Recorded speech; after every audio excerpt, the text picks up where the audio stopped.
was a few days past our Friendsiversary. Happy Friendsiversary. We met on the 4th of July in 2017. We met through a mutual friend who had talked so much about you and was basically like, there's this super awesome version of you running around in this area and you should meet this person. And I was kind of bratty skeptical about it because it was like another female veteran who's also queer and awesome. Like, there's only room for one of us here. Highlanders. There can only be one. I really hate it when people are like, oh, this person, they really remind me of you. And I'm always like, no, nobody reminds you of me. There's only me.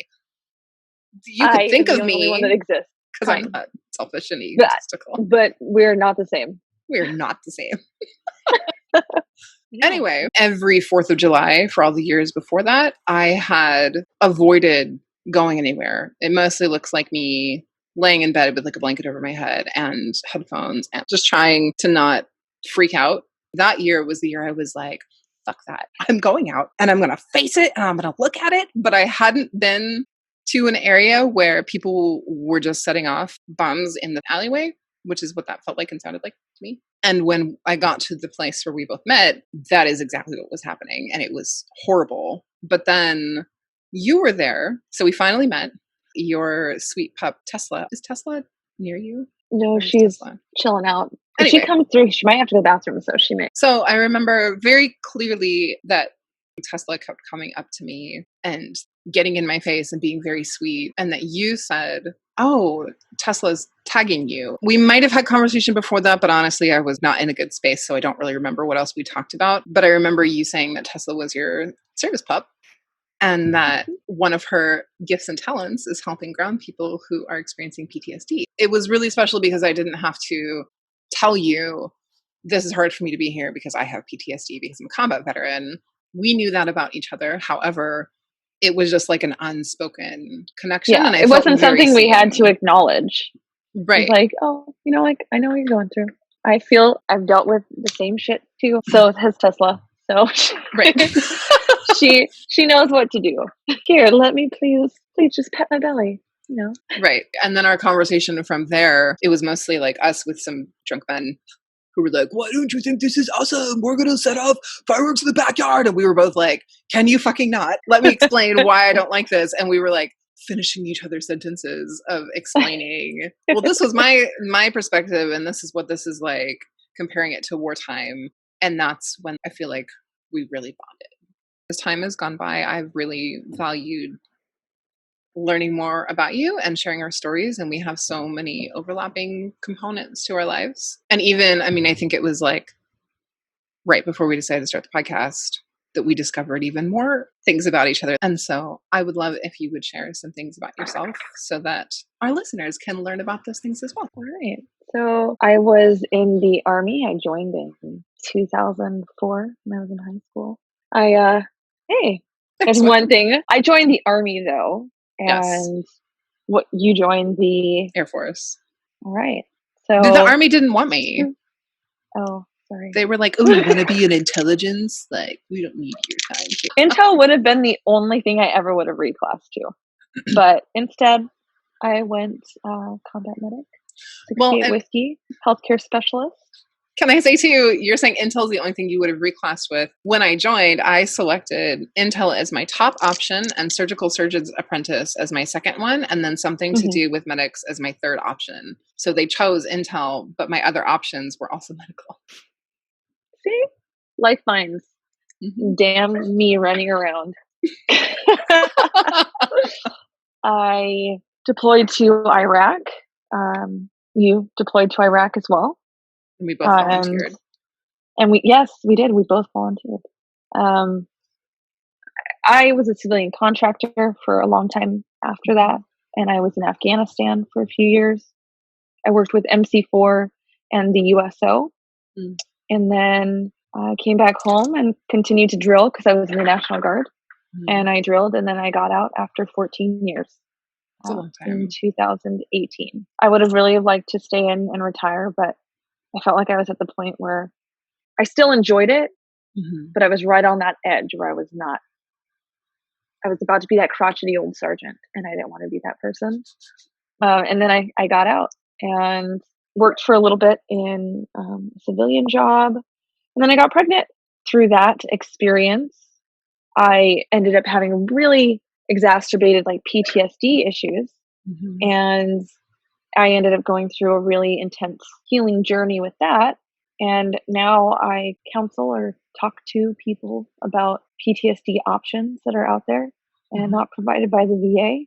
Big proponent of stellate ganglion blocks, cannabis, and entheogenic plants as a means for mental health medication.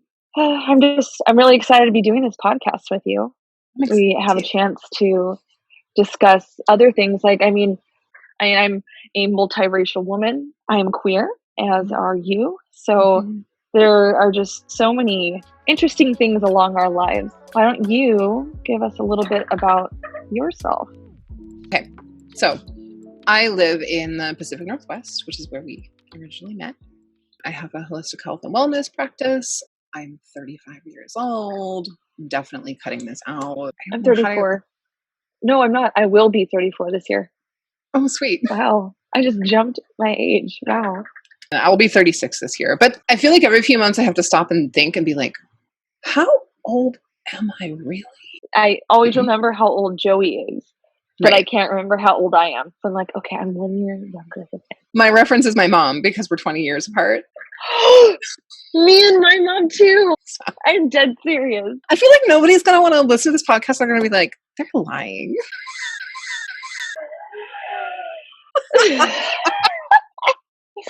These are just introductions, everybody. We just want you guys to know all about us. I joined the military in 2003. I was active duty Air Force.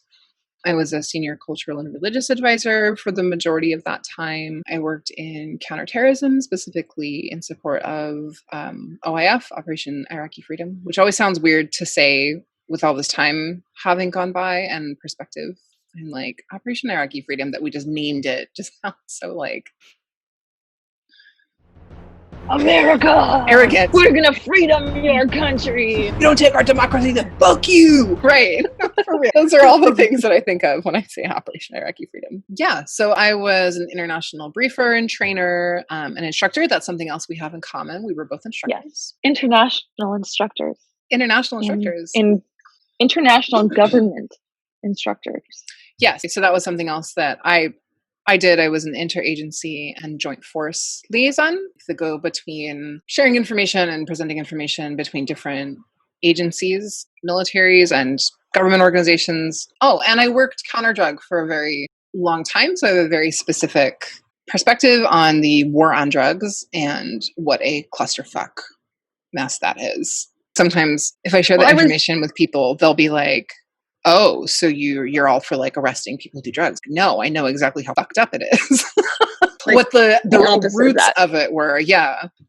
I deployed with an MP unit military in police. The end, or I ended up getting assigned to an MP unit on my deployment in Iraq. And then I volunteered and stayed a little extra longer. I was with a cavalry unit up in Baghdad. Gotcha. Oh, okay. Interesting. When were you in Baghdad? A year, a time. I can't remember. 2010. Sorry, that's it. Gotcha. Okay. Yeah. I was in Baghdad in 2007 for a year. Oh, okay. And I want to clarify that volunteering that we did. It wasn't like people were like, all right, we need volunteers, and if someone doesn't show up, then we're fucking like picking all the people. Like for me, I thought about this quite a bit. One of the reasons I decided to volunteer for my deployment was because, and this is something else I believe we had in common. Yes. I was in charge of briefing the entire base and senior leadership and joint military pre-deployment briefings. So that would be like Army troops would attend briefings with airmen. That's what I mean when I say joint force. And I would be very well read as this counterterrorism expert. Like I was an improvised explosive device, vehicle-borne improvised explosive device, so IED and VBED analyst as well. I would be giving these presentations and people would be like, oh, when you were there, was that your experience with this? And I'm like, no, I haven't been there. Straight down the drain. And people would back me up. They'd be like, I was there and like, this is right. But I'm like, yeah, I'm going off of something I read on the fucking DIA website. I'm just regurgitating information. I don't fucking know. And I also felt very frustrated that everybody had an opinion about what was happening in Iraq and whether we should or shouldn't be there and this, that, or the other. But they were usually people who had not been there and hadn't experienced that. And I was very much like, how can any of us have an opinion about this if it's not our lived experience? I can have a perspective and like a thought, but it doesn't mean that I'm an expert on this in any stretch of the imagination. And so that was one of the reasons I volunteered for that deployment. And when I volunteered, I got ripped to shreds. I was stripped of the medal that I was supposed to get when I left my base. My commanders dragged me so hard. I had some support from some leadership, but the lieutenant colonel who was in charge of my flight at the time called me into his office, and I had to go in there with my captain, who I had received permission from, and like probably my sergeant, whoever my non-commissioned officer in charge, who would be basically like my manager if I was civilian. Why did you volunteer for this deployment? What the fuck were you thinking? Leaving us behind. Like, you're going and you're going to be, you don't even know where you're going. You don't even know who you're working with. You're going by your goddamn self. Are you happy? I was just like, yes. Fuck out of here. And at that point, I had already experienced harassment and assault and all sorts of things. And I was just over it. Like, I didn't want to do it anymore. Stateside meeting at my base in the United States. Tesla! What's going on? Hi, Tess. Yay. Tesla's visiting us. For those that can't see. Yay.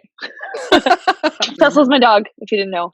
So when he asked me, like, explain yourself, Airman, what the fuck are you thinking? And I said, well, sir, we have a stagnant mission here. Like, I brief you guys about what's happening in Iraq and y'all just go to sleep.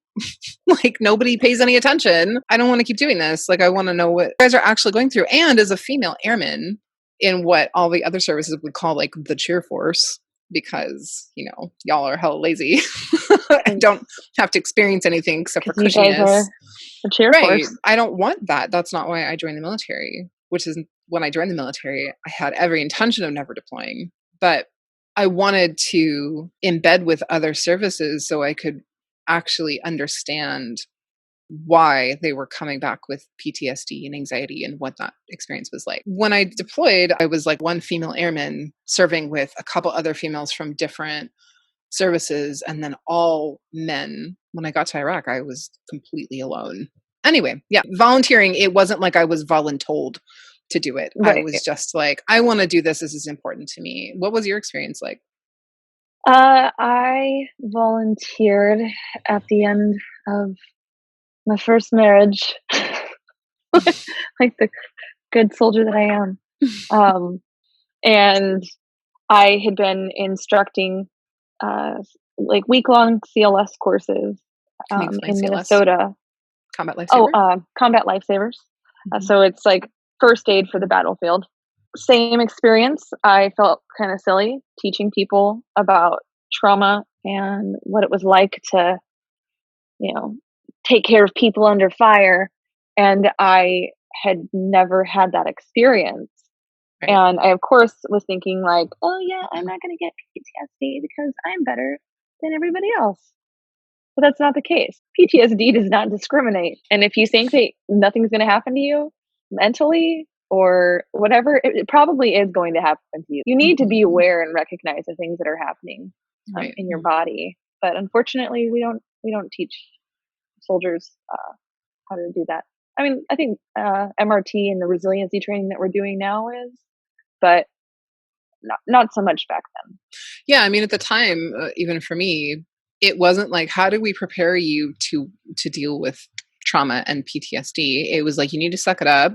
And when you get home, you better like lie on all of your forms so you can keep your security clearance, your medical, what is that called?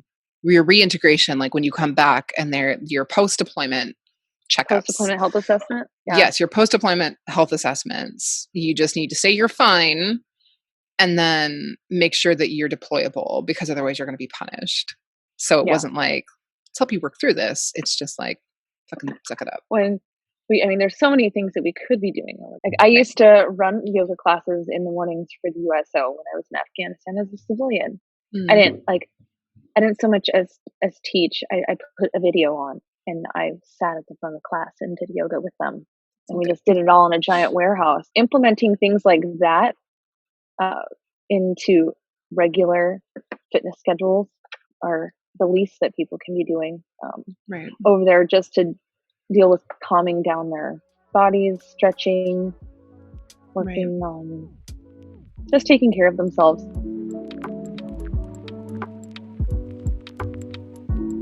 But yeah, so of course I didn't really do much of that over there. I did, however, I did my nails all the damn time. My toenails were on point. I had my own wax set up because you don't want to be all furry when you're that hot. Nope. It's disgusting. I'm basically the queen of waxing myself. Worked out a lot, did lots of medic things, took care of people. But yeah, so I went there to go get that experience. How did I get into this? I'm sorry. I totally lost track. Stop. Don't be sorry. That's the whole point of this. Well, I want to say really quickly too, you talked about your like self-care. So that was a thing. Eating at the chow hall was very uncomfortable. It was always just like a sea of eyeballs, just like, there's a woman in here. Y'all don't even understand. Take your high school experiences and multiply it times like a bajillion and then like drop bombs every 3 seconds, because it's the worst as a woman walking into the chow hall and like there's just like a hush that happens in the space. Or being in the gym and you're working out and all of a sudden everybody is on all the machines are around all around you. Especially if you're doing the little how did you guys all just get over here? Like, you all need to spot this one person. Yeah.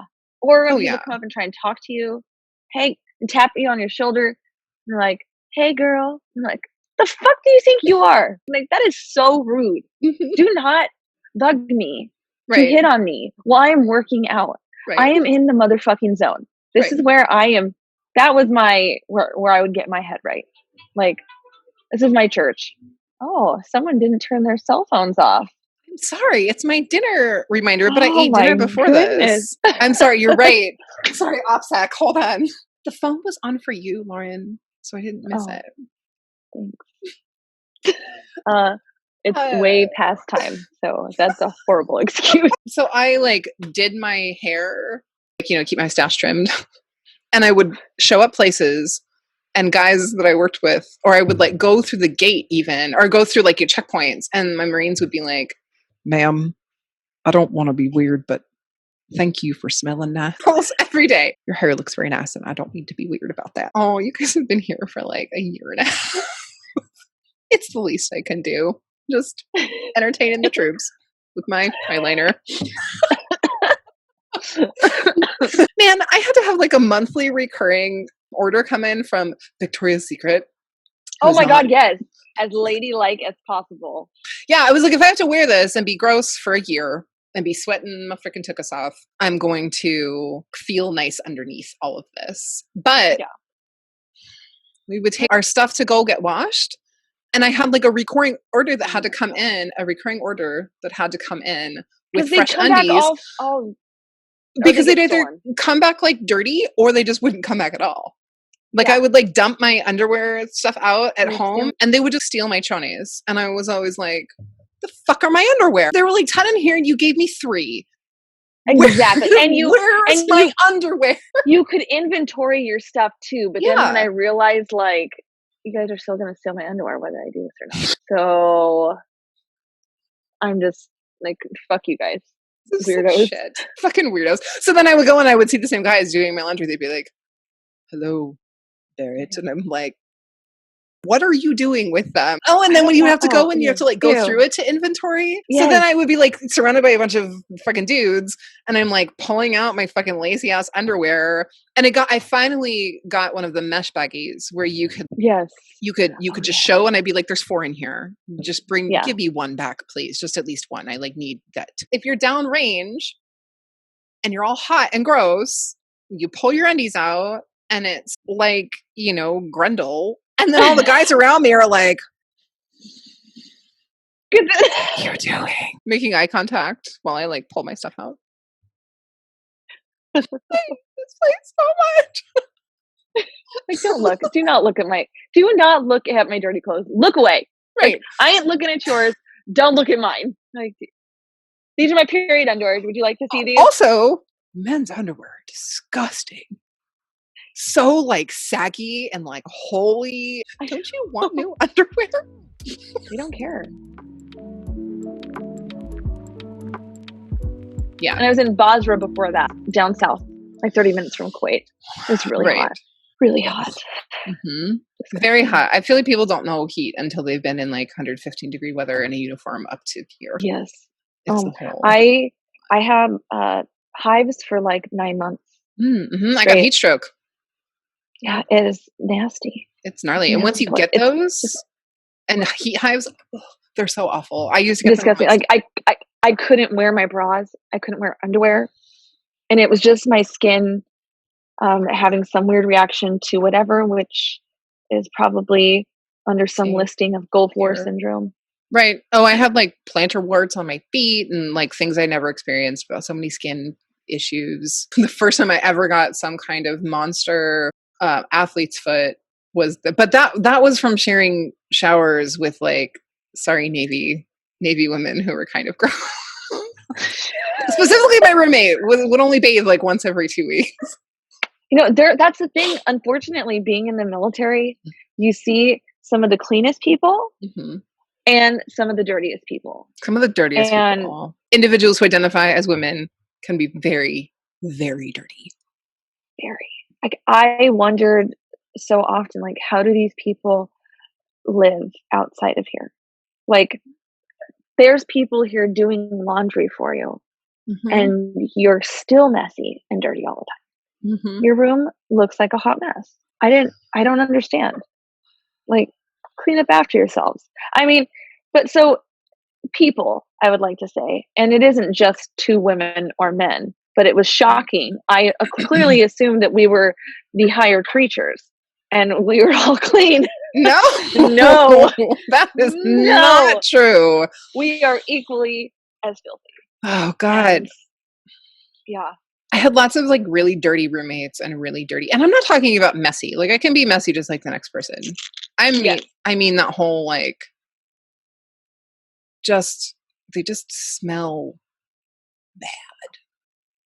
Not BO, like from under dirty crotch, mega stink crotch. Smells like and that like lemony smell that like, usually I would find this with male identifying troops. Their clothes would smell like old lemons and like taint because they wouldn't wash anything for like months. And I'd be like, you just go drop it off to the guys who work. And oh my God, and they smell like walking farts.